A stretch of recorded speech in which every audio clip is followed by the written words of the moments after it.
The remarkable President Zelenskyy, actor turned wartime leader, delivered such a powerful appeal for Western warplanes in our Houses of Parliament this lunchtime that it made it very hard for the Prime Minister to say no. And in a startling departure from all recent statements, he didn't. But he didn't quite say yes either. President Zelenskyy's Wings for Freedom speech, as it will perhaps be remembered, was lyrical and rhetorical. And yes, understandably theatrical too, as he asked for more help repelling the Russian invasion. Jumping the gun slightly, he said he would be leaving Parliament thanking MPs in advance for powerful English planes. Rishi Sunak may not quite be at that point yet, but he didn't rule out sending some in the future.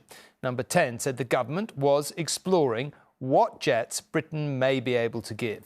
We have, though, already agreed to train Ukrainian pilots here, of course.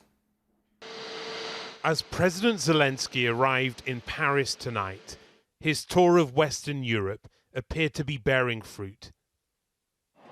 He was brought from the UK on the British government plane. And everywhere he goes, there is fanfare and gratitude. No, be careful.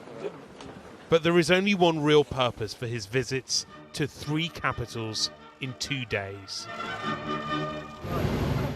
It was earlier in London where there seemed to be a breakthrough. A cosy embrace from his host on the tarmac at Stansted. But wearing wartime green, the Ukrainian president, just off the steps of an RAF aircraft, was here to ask for British fighter jets.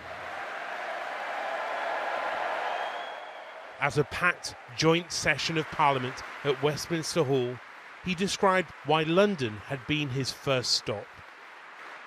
London has stood with Kiev since day one.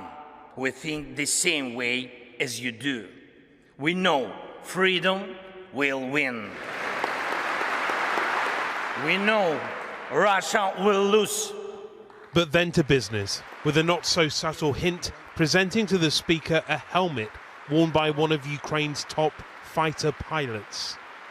The writing on the helmet reads, "We have freedom, give us wings to protect it." At Buckingham Palace, an audience with the King, the first ever for the Ukrainian president. Well, we've all been worried about you and thinking about your country for so long, I can't tell you. Thanks.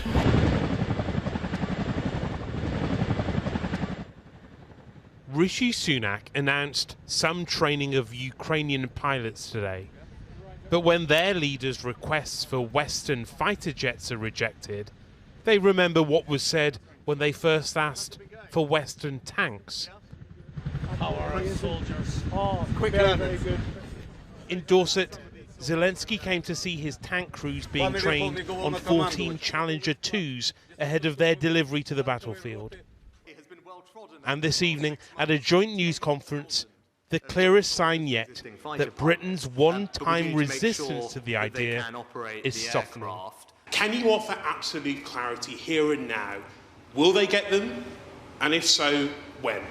When it comes to the provision of military assistance to Ukraine, nothing is off the table. And that's because we're determined to ensure that Volodymyr, the president, and his people can be victorious.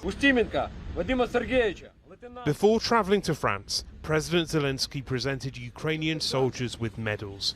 But he might have gained more from this trip than these newly decorated troops. Because his hope is that once one of his allies agrees to his latest request, others will follow.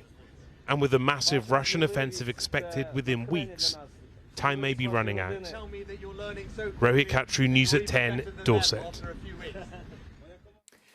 Since the Russian invasion began, Ukraine's Western allies have eventually responded to requests for military hardware, as Rohit was saying, with the UK at the forefront. First missiles, recently tanks. But what about President Zelenskyy's latest appeal for fighter jets? Well, currently Ukraine's Air Force use the Soviet-era Su-27s and MiG-29s, both of which are 30 years out of date. At the start of the war, Poland had offered to send more MiGs to Ukraine via a US airbase in Germany. That deal broke down following US concerns.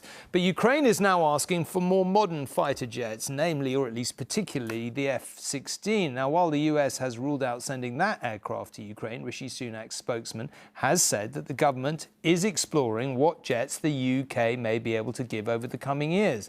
Well, those could be either the F-35 or, much more likely, the Typhoon. And Carl is here to talk about all this. I mean, I guess, Rohit was asking the essential questions there, but let's just start, to what could we give and will we? So let's just start with what could we give realistically? Well, I don't see F-35s going to Ukraine anytime soon. They are very high-tech, the latest stealth fighters. We've only got about 30 of them. The US would have to allow them to go. And as someone in Downing Street told me, there's nothing Vladimir Putin would like more than to shoot down one of those and open it up and see what sort of tech is inside it. So I don't really see that as an option at the moment. Typhoons are a different story. Britain has more than 100 of them. A couple of dozen are due to be retired during this decade. The training is a bit more complicated. The RAF has its own backlog for jet training. And also they are built along with Germany, Spain and Italy, who would also have to approve their export.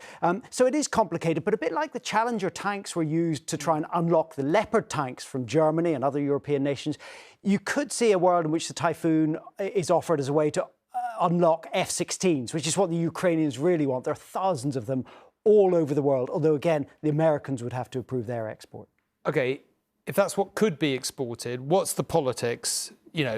Big hint today, but no certainty. Will we do it? Well, the politics is changing really, really quickly. It's only a week ago Downing Street said, we don't believe it would be practical to send those jets to Ukraine. Today, the Defence Secretary has been asked to see what jets can be sent.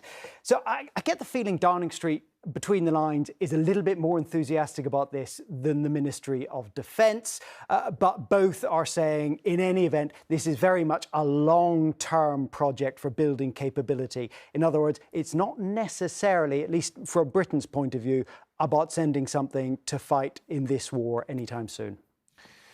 OK, Carl, thank you very much indeed.